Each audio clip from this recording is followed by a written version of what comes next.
Jitsu, when I hit you, then I split you.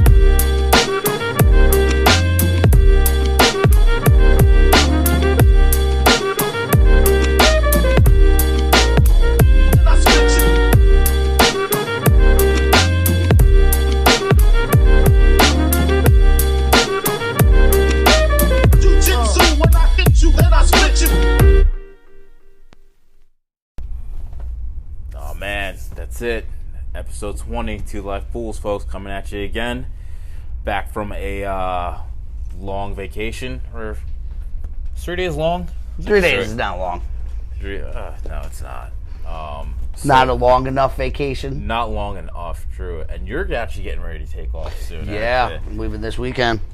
Yeah, so folks, also be on the lookout. Garrett's going to release an instructional how to manage 3 monsters on a beach vacation. I'm going to be looking for that. Just send me the bullet points, because, I mean, 1, for me, I know I'm being a little bitch, but 1 was tough. I can only imagine, 3. Yeah, it's controlled chaos at all times, okay. you know. So, I mean, we did it with, last year we did it with, what was it, a 5-year-old, a 3-year-old, and an infant. So this year it's a 6, a 4, and a 2-year-old, and he's super mobile now, and they all think they can, swim like gazelle, or not gazelles. They swim like fishes now because they've been doing swim practice and all that stuff, but mine too. we keep telling them the ocean's a different animal. Yeah, I found like last year, she could barely walk, so we just set up a little tent. She just kind of played in there. This year... Oh, you could relax a little bit? Yeah, so that was the thing. I'm like, you just play in this little tent and I watch it. And I remember, this year, the day we got there, we just, took some pictures on the beach and she kind of hung out. And even then, she just, as soon as she saw the water, it was just straight, beeline. Yeah, so you're just basically standing at the water's edge for 10 hours a day. Yeah, and, she, wants to, not just play on the edge of the water. She just wants to keep running and running and running. And I literally have to just hold her hands and just stand at the edge of the water and just be like, yeah. Yeah, your lower back feels great, right? Oh, my gosh, yeah. It was... it was a very relaxing vacation, right? It was relaxing and stressful, and, she pulls away from you, too. Yeah. She doesn't, just be like, all right, hold me. She pulls away. Yeah, she's on the move, man. Yeah, and one little wave came and, knocked her over. And, dude, she went under for, a second. Uh-huh. And it was just, full panic mode? Oh, full panic mode. Literally like an eagle snatching a fish out of water. It was, snatched. And did you see that eagle that got that shark? Yeah, that's exactly how it was. Yeah. Just snatched her right out, looking around, people were just okay. That's my spirit animal right now, an eagle flying around with a shark in its talons. It's just yeah. Shark meat. Just by land or sea, surf and turf, bitches. But, so yeah, it was good. I mean, granted, it was only 3 days, but it was nice because I think up to that, how many sessions did we do the week coming up to it? Dude, we were training every day. It was every day, twice a day. Twice a day.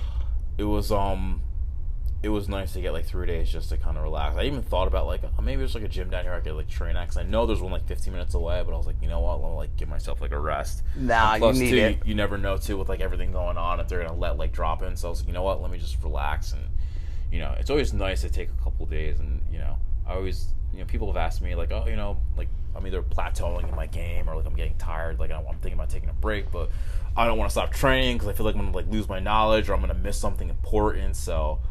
I mean, what do you think when students come to you and are I mean, it's all about that balance, we always talk about. So, they kind of asked us this in the To the Death podcast of taking long breaks, extended breaks. For me, a break is a week.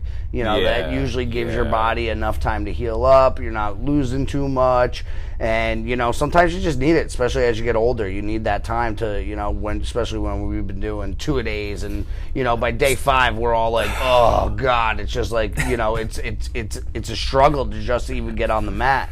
But, I mean, I've been trying to, be smart about it, take my breaks. I mean, this week I've been, training, I trained Monday night a little bit.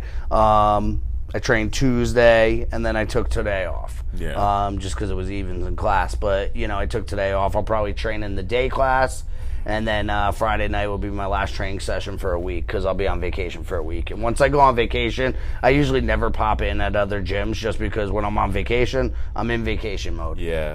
That's nice, man. It really is. Just because I do it all day, every day. You do. So, there's some, I've always brought my gi or like a pair of rash guarded spats just in case. But, because they actually, where I go, they have like a kickboxing class once a week down there. But it's like by the time I get up, it's like I just want to spend some time with my family. So yeah, I think that's nice. I think it's different not having obviously like the work phone around, so you got like people blowing you up or just anything else. It's kind of nice to unplug for a couple days and just kind of focus. Yeah, on that. For the most part, even me, like when I go on vacation, I'm active on social media and whatnot. But when I go on vacation, bro, the only reason I have my phone is to play tunes. Yeah, that's it. I hook it up to my speaker. Done. Yeah, it's good. And I think just kind of talking about like other gyms.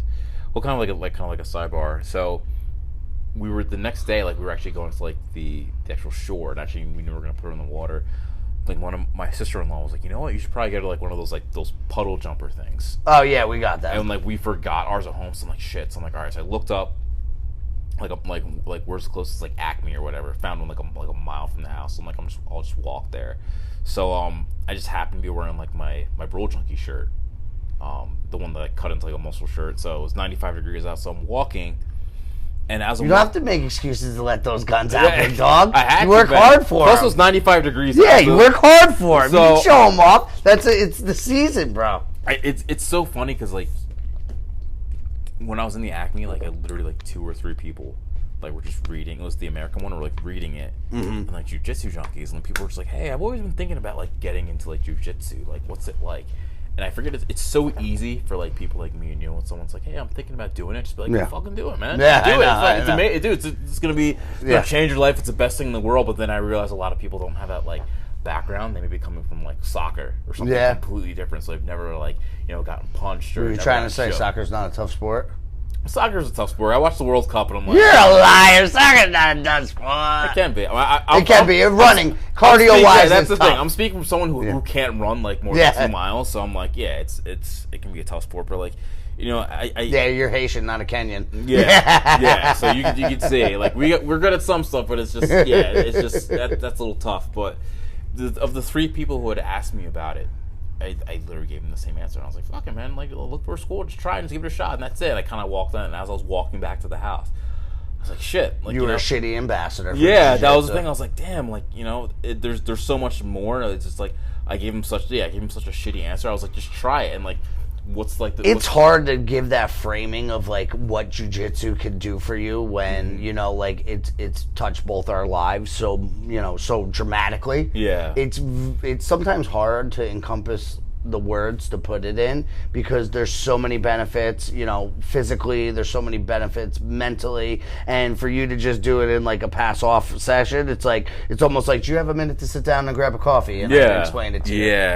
I know it's tough, and like we always try to be great ambassadors for the sport and whatnot, but it's a tough like one word answer to give it, and I think that's why like we come back to like fuck, give it a try, but we forget how scary it is, how nerve-wracking, you Google it on like on YouTube and you watch, you're like, fuck that. Like, if you've never had like the experience, like you watch like I'm pretty sure if someone were to Google like jiu-jitsu right now, one thing would probably come up be like the first 3, but like an 80cc match. That or somebody just like arm broken, somebody getting put to sleep. So it doesn't always give the lifelight of jiu-jitsu in the best light all the times. So. Yeah, and I kind of like correct myself too, because even like like when you have like new students come in and like you do those programs where they like recommend like a buddy, and some people come to me and they're like, hey man, like I'm really enjoying this, and they're like 5 days in, like I want to get my friend in here, but I don't know how to like do it, and I'm like, well, yeah, just tell them to come in, man. Like, and I'm not telling them like put them in an arm bar or whatnot, but I'm just like, yeah, just tell them to come in.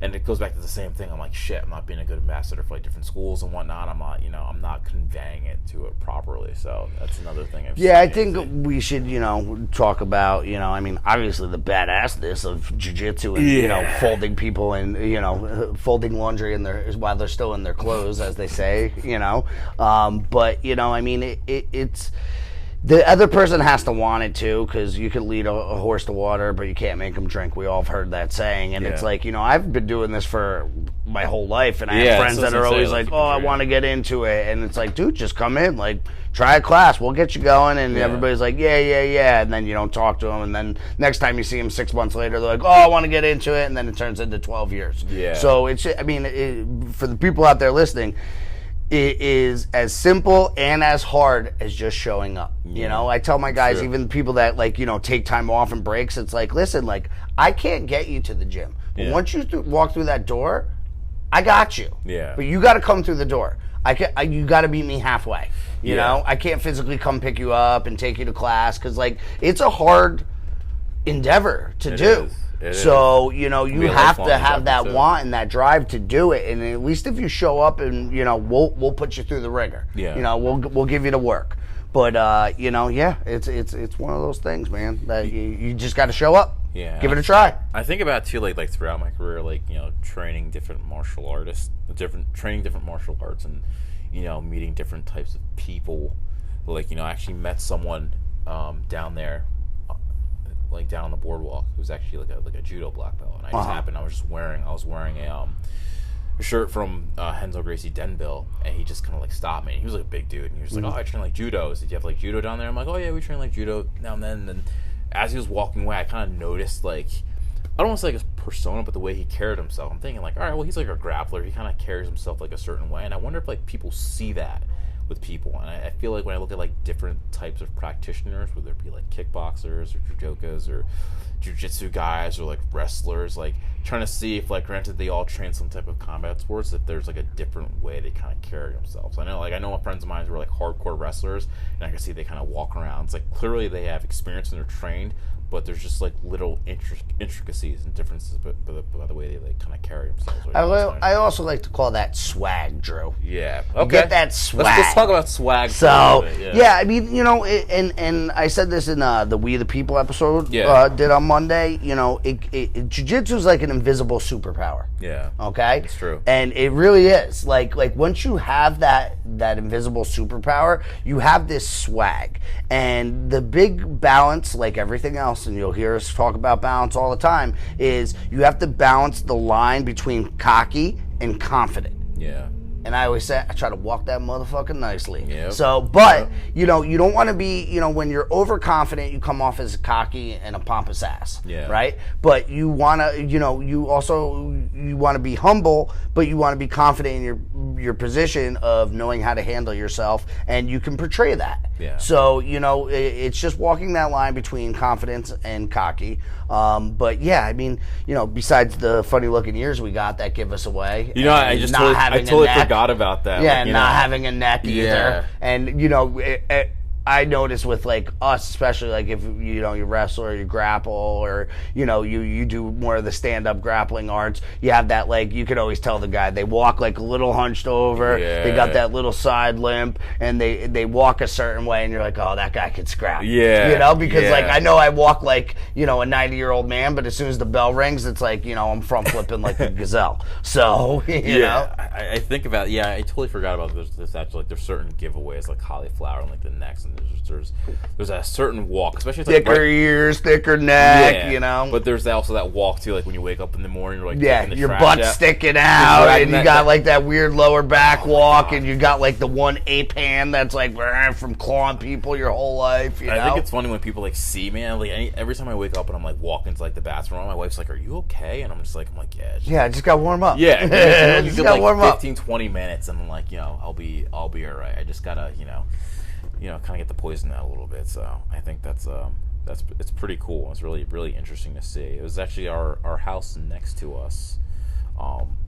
The guy wasn't a martial arts, but he was a big marathoner, and he was I think he said his record time ever was a 6-minute mile. Oh wow! But he was an older. Dude. He's that was a long time ago. He's but that was my average. But you can chop it up with a dude like that because it's something that's really hard to do, and not everybody can do it. So we always say everybody can do jiu-jitsu, which is true, but not everybody can always endure that grind of 15, 20, 30 years of doing jiu-jitsu consistently. Just like everybody, you know, for the most part, unless you're like extremely morbidly obese, you can run a mile, 2 miles, stuff like that. Yeah. Even though I'm not a runner, like if me and you were like, yo, we got to do a mile or two, I'd be like, all right, we'll figure it out and we'll get there, right? Yeah. But like 26 miles, not everybody can do that, you know, or so, you know, I think people that go through adversity and stuff that is hard to do, whether it's grappling or it's, you know, rock climbing or it's marathon running, we all respect the amount of time, effort, and mental toughness that you need to complete those tasks. Yeah, and especially like we've all, whether it's boxing or kickboxing or jiu-jitsu, MMA or anything, like just like the preparation. Because, you know, especially someone like a marathoner, they're not just waking up, stretching and running like that marathon and getting that sick time. Yeah, they're doing like weeks, 10 miles one day, then working it up to 11 miles, 12 miles, and then they might run a marathon once a week to get ready for it. Or, you know, I mean, I'm not, you see how I'm built. I'm not a marathoner. Even though, fun fact, used to run cross country. Oh, really? Yeah. Oh, yeah. I ran track. Took 6th in the county, son. I ran track all 4 years of high school. I was a sprinter. No, you stop it. Yep. No. I wasn't throwing javelins and shot puts, even though I'm a beast. But yeah, 1, 2, 4. Those were my events. Man. Yeah, that was it. And you know, now I go back, I'm like, oh, maybe I should have like tried like wrestling or something like that. But yeah, I was also a lazy athlete. I was just naturally fast. So I'm like, you have special gifts? Yeah. Oh, I didn't know that. I used my gifts. Such so things. Like, I don't feel like working, so I'm just gonna. The truth comes out. I'm like, I'm fast. I don't feel like working. I'm just gonna do track. Yeah. That's it. And it works. Well, you know, I mean, hey, it's part of, you know, but now your work ethic is very good. Yeah, now it's because you did something that didn't come as naturally easy to you, so you had to put the work ethic into it. Where I've had a lot of guys that were like, I had my one buddy, you know, he was like state, you know, champion football quarterback, was recruited by like the Mets, played baseball in college, and he went to jiu-jitsu and he was just like, dude, this is the hardest thing I've ever done. He's like, you give me a ball, I can play with anybody. Whether like it's a coordination sport. He's like, you give me a stick, I can survive playing hockey. You give me a basketball, you know, I'll throw jumpers all day. You know, baseball, I can throw at 90 miles an hour and do this. But he's like, this totally different animal. He's like, and I don't even have a stick or a ball or anything, and he's just like totally different animal. So it's funny because we do see it. We see, you know, very high level athletes, and some convert easier. I think that also just depends on the individual. But, you know, like they come in and they're like, dude, this is the hardest thing I've ever done.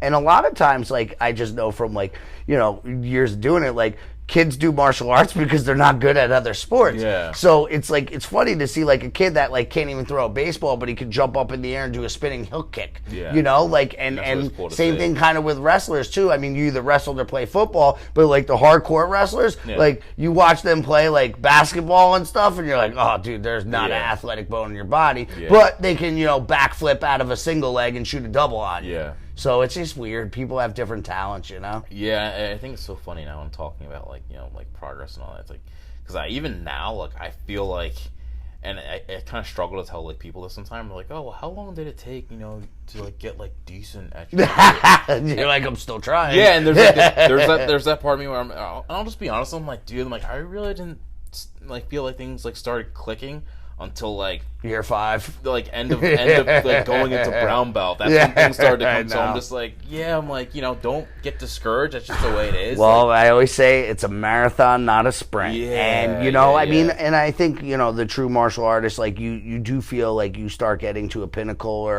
or you know, a higher level of your craft. But like if you're a true martial artist, you realize that learning experience is lifelong. Yeah. So you can always improve, you can always get better, and then you start fighting, you know, like kind of where I'm at now is like skill levels there, but now the body's starting to go the other way. That's the thing. You know, like you start getting 40, 50 years old and you have all the knowledge, but the 22-year-old's got the gas tank, you know? Yeah, like you and I were talking about during the week, because I think after like our second or third like 2 a day, like I came in here and you could just like, if you looked at both of us, you could see like we were just like, oh yeah, I read the room that day and I was just like, bro, this is gonna be a flow rolling session. It's just like you know, that's like, all right, I'm not gonna just stop. I'm gonna move and try to make this roll cerebral and try to work on something, not just come around and just, you know. Yeah, we're still gonna get our workout in. We're still gonna get the sweat and the stretch. We're just not gonna do, you know, grinds, because how many grinds do you have left in the body, so you got to just be smarter about it, and you just got to be more self-aware. Yeah, and I tell that. I was talking to someone at the gym today. I did like the day session. It was a guy, I think he was on his like 5th class, and then he was asking me about the benefits, like just almost like I'm like one thing too, because he was older. He's like around my age. I'm like, you're gonna be older. You're a baby.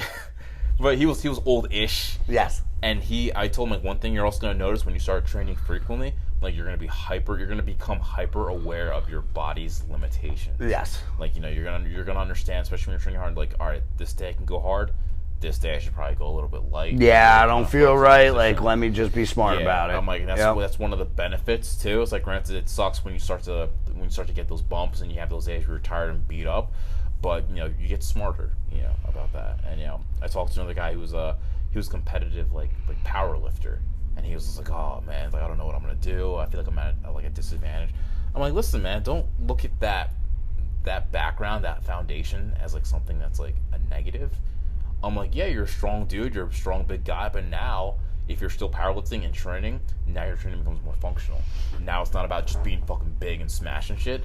Now it's about longevity and really trying to supplement your game as opposed to just being a fucking big dude. Because you can be big, but, if you get choked out with 115 all show, shit, no go. Yeah. Then it's We've talked about that many times. It's discouraging. And, you watch, something like these lightweights. Well, you can't power lift forever either. Your body's just going to break down. Like, you're trying to deadlift or squat all this weight, and eventually your back's going to be like, not today. Yeah. And then it takes you way longer to recover from that, too, Yeah, I've noticed that, too. And I've tried to, move away from, the Olympic style lifting and move towards like kettlebells and kind of like range of motion and all that, and really trying to work on that, like flexibility and mobility, because I think that's you're training for your craft now, where the other training is more for looks, which is fine if that's what you want to do, but you're really training for functionality and to keep the muscles that you need to be stronger, and the stuff that's not as strong to get it stronger, to be able to do those funky positions. Hey man, we still got the looks too. Don't forget that. We still got the looks. Well, you look way better than me. So.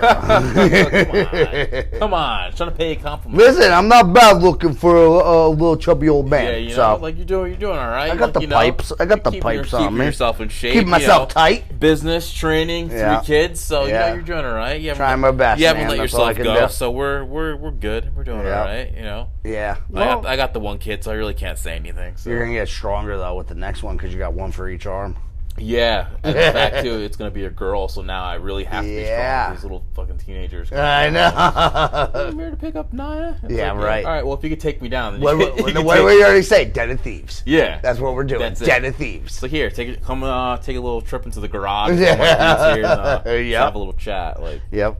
Cleaning guns and wrestling. God, I was just thinking about that, man. Yep. Don't think about it, dude. There's this guy. Drive me crazy. There's this guy on the beach.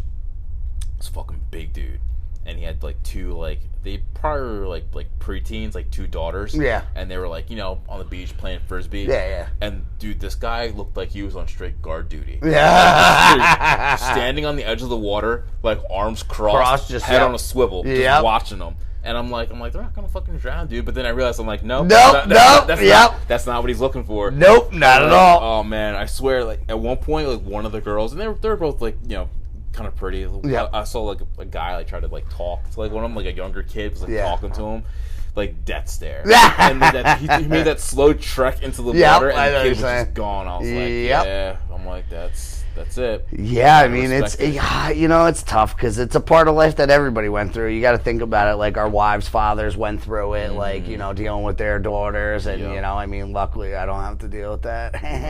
No. But hey, we always got to say, with boys you only got to worry about one dick. With a girl you got to worry about 10,000. Yep.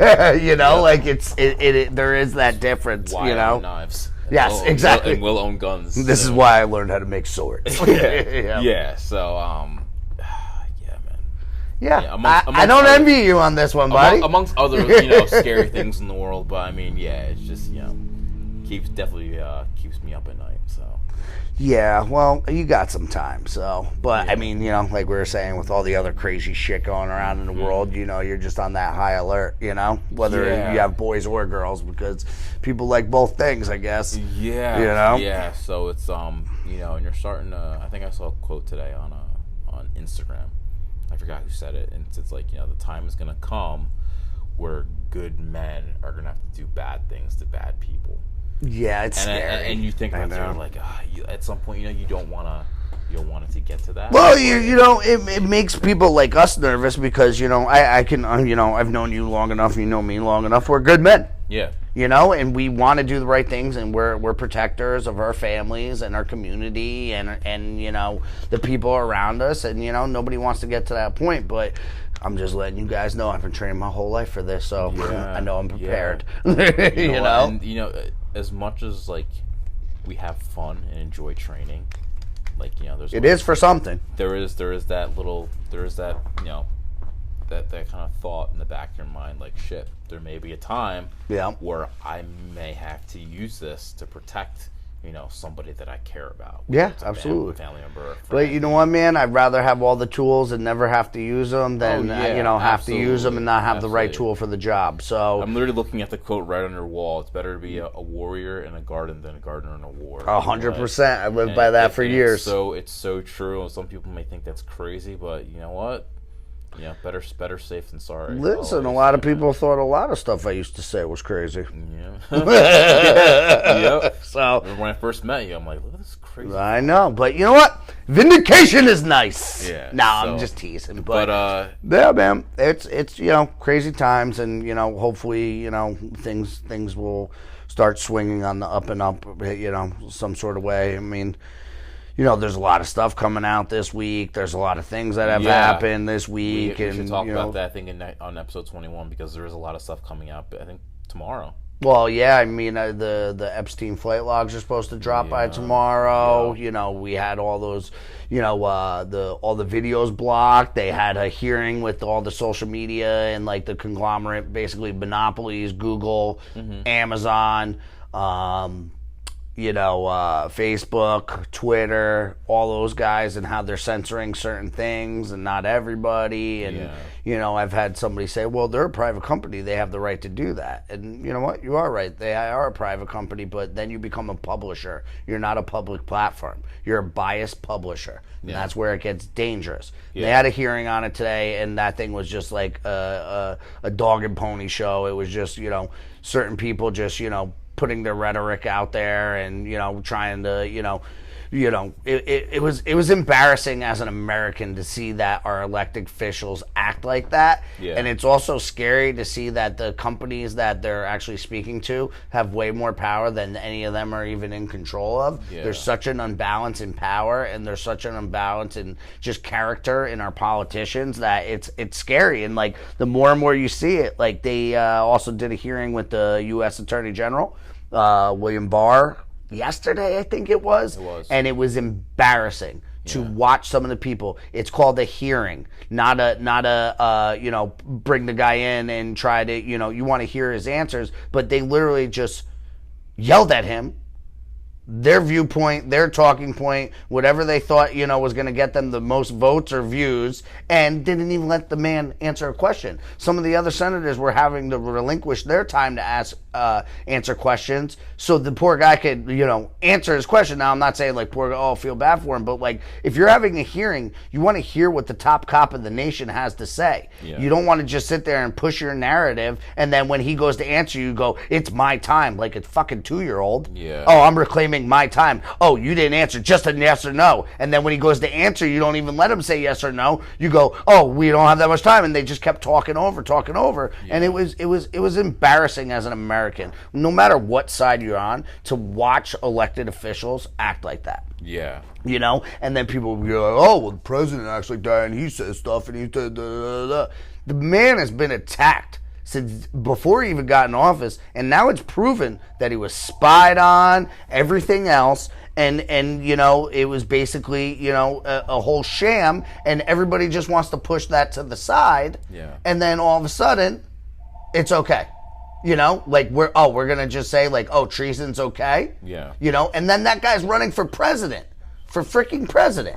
Yeah. You know. Yeah, that's true. So I don't know. By then.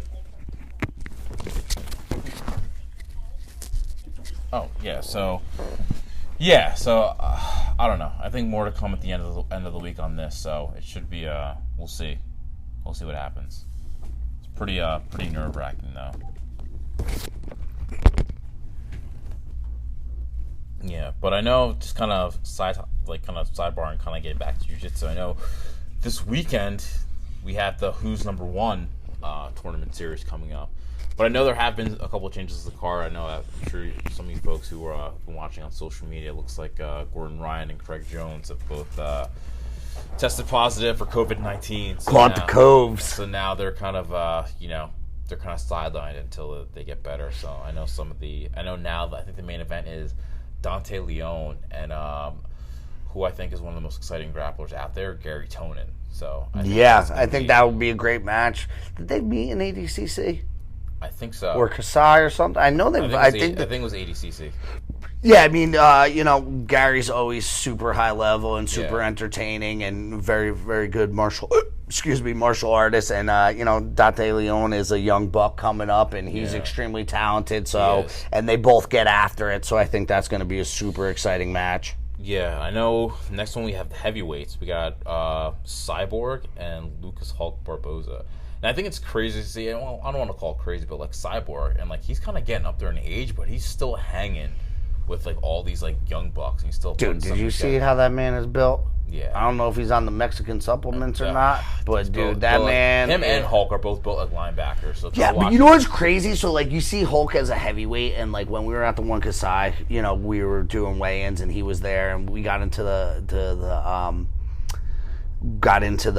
elevator, and Sergio hits me, and he's like, dude, he's like the same size as me, and he's a heavyweight. Really? Yeah, like he wasn't like, even Sergio said, he's like, he ain't that much bigger than you, bro. And I'm like, really? Because like you see him and he looks like the mini Hulk and all that stuff, but he's like maybe an inch taller than me, and I mean, I got a back on me, so my back's pretty wide. But like I was like, if he's 200 pounds, I'm like, holy shit, because he's a little monster, man. He's a little Tasmanian devil. Crazy. Yeah. Yeah. I think the next one, I think, is a really good match. I think matchup, it's Wagner Hosha and Ronaldo Jr. Now, I know Ronaldo was originally supposed to fight Gordon, right? Which I was actually really excited for, because I know they call Ronaldo the human highlight reel. Yeah. I know he's been killing it in the gi. Like, ever since, like, purple belt, like, he's essentially won everything. And then from purple belt, he kind of moved pretty quickly from to brown, and then finally to black. And what's that? That's at 190? Because Wagner, he usually competes lighter, and that's another thing. Wagner Rocha is probably older than Cyborg. Yeah. And he is still at the top of the heap with these guys. He's mean, too, like the way he competes. Oh, yeah, he's a vicious little human. Yeah. Oh, he was an MMA fighter. Did he win the combat jiu-jitsu, too? Yeah, I think he has a couple of Yeah, he was a former UFC fighter, and I mean, he's an active competitor. I mean, he's almost on, like, every other card. Yeah, so he's also an interesting one to see as well, like, really good back attacks. I don't know how his leg game is, but he's just, anyone I've seen him go against, he's always just really, really savage. Mm-hmm. I do now, I think after that, the female, so Maggie Grandaddy and Elizabeth Clay. And I know Maggie fights out of Cyborg's gym, and she got her black belt. And she's another one who's really, really stout competitor. I think she's actually Cyborg's strength and conditioning coach. Okay. So, well, she does a good job then. Oh, clearly, yeah. So, Yeah. So, and then I think finally rounding out the main event card with Gabe Tuttle and Edwin Junior Casio. Now it's interesting because I've actually seen Junior in a couple like of the Show the Art tournament series. Yeah, Show the Art. I think he was in the Kasai. That kid's a beast, man. He's out of Unity, right? Yeah, and he's another one like really good leg game, back attacks, and everything. He's definitely one of the most well-rounded guys out there. And even looking at the undercard for this event, it's pretty stacked. Like I know there's like 15, 20 fights kind of. Where's this event being held? I feel like this is Austin. Yeah, I feel like everything's in Texas right now. Because yeah, they're the only red-blooded Americans left right now. They just announced IBJJF Nogi tournament series. Well, it's not tournament series, but the newest, Austin Open or something. Yeah, the Austin Open. So they'll be letting. So I'm pretty sure a bunch of people are gonna be going down there to check that out. It's like the first one before they since they closed everything. Yeah, I know. I had 1 or 2 guys reach out to me saying they wanted to do the Open. So, I'm sure some guys will start getting back into that tournament training, prep and all that other stuff, Yeah, it's just, things are starting to swing a little bit. Hopefully they don't try to do a second wave and shut everything completely back down. I hope not, with all the information coming out and showing more and more that, they're going to the positive cases popping up. But, even if the positive cases are popping up, the death rate is dropping dramatically. Yep. So, it's starting in, everybody goes, oh, it's different than the flu. Well, now that the numbers are coming out and the stuff's being, put out there more, and you can make some more educated decisions with some more numbers, whatever numbers are real, even the highest numbers of everything, like, it's starting to be like, okay, you're going to get it. It's going to be miserable, but you're not going to die. Just like if you got the flu. It could be miserable. It could be life-threatening for some people, but you have a pretty good survival rating. So, I hope, the swing and, I hope people start being more positive and looking for the light at the end of the tunnel instead of the people still looking to drag down in the dark, because it's like anytime there's any sort of positive information that comes out, all these naysayers come out and they're scared to death, and you should stay in your house and you should wear your dirty underwear over your face as a mask. And it's like, the most deadliest disease in the world, and you can wear a cloth handkerchief and you'll be okay. I think it was so interesting when I was down the shore. Like my father-in-law went out one day to go food shopping, and we get to the supermarket, and then I'm like, fuck, I forgot my mask. And he's like, oh really? So did you want to stay in the car? So I'm like, all right. So I'm looking around the car, find like a first aid kit, and like like those long, it's essentially like those long like triangle like bandages. Yeah. Essentially, so I'm just like, fuck it. Took it, tied it around like my face. You took a piece of gauze and took athletic tape and just taped your head. Literally just taped it. Looked like I was getting ready to like rob like a stagecoach. Like tied it, and I'm like, a stagecoach. And I'm like, this is like the most makeshift like piece of shit like mask. But that's all they care. Like, you can hold a piece of paper in front of your face. Yeah. So if it's really that deadly, like, what the fuck are we doing here? And I'm like, I'm sitting here like thinking like, this is like this thing I'm wearing on my face is doing nothing. But absolutely nothing. But no, it's a false sense of security for other people. Yeah. You know, and it's for other people. It's not even for your own safety. Yeah. So now you're a good human being because you can put a piece of paper in front of your mouth. Yeah. And I'm like, this thing is doing nothing. But hey, if it's gonna get me into the store so I can go buy steak, then then we'll get me a steak. Yeah. So, So it's, I don't know.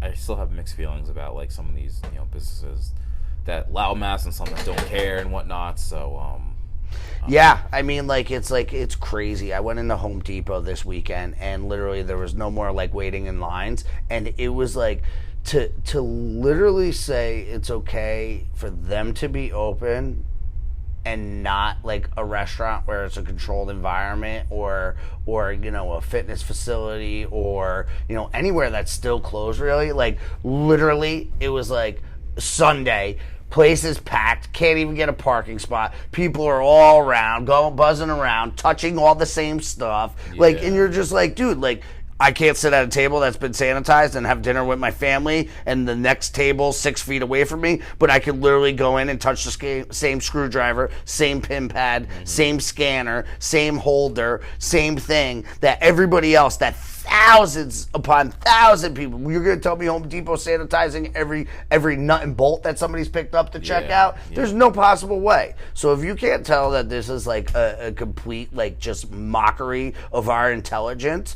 then like I don't know what to do with you anymore. I really don't.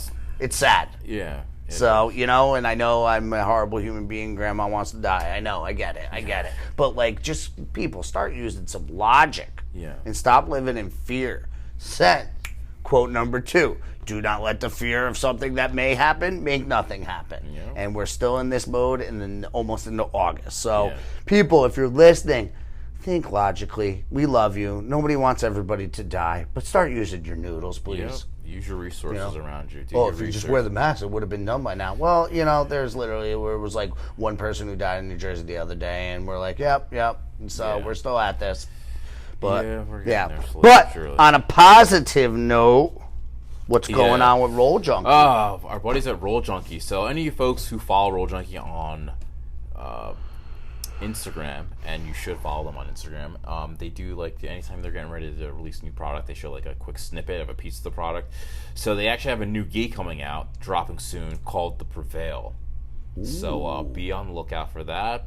I know I'm always down to buy another gi. My wife not so much, because in case when I buy new gear. But what are you gonna do? So yeah, check them out. Check out their Instagram. Check out the new product descriptions, and be on. They got some cool new shorts that Drew's been wearing too. Yep. Those board shorts. I got a secret mission from Roll Junkie. Hopefully in the next couple weeks, they're gonna hook me up with some fly stuff, so I look better than Drew. Yep. But they do have. They're not board shorts. They're what would you call them? They're like a shorter, like a slim fit short, but they're pretty cool. And I know they got 2 new rash guard and short product coming out. Yep.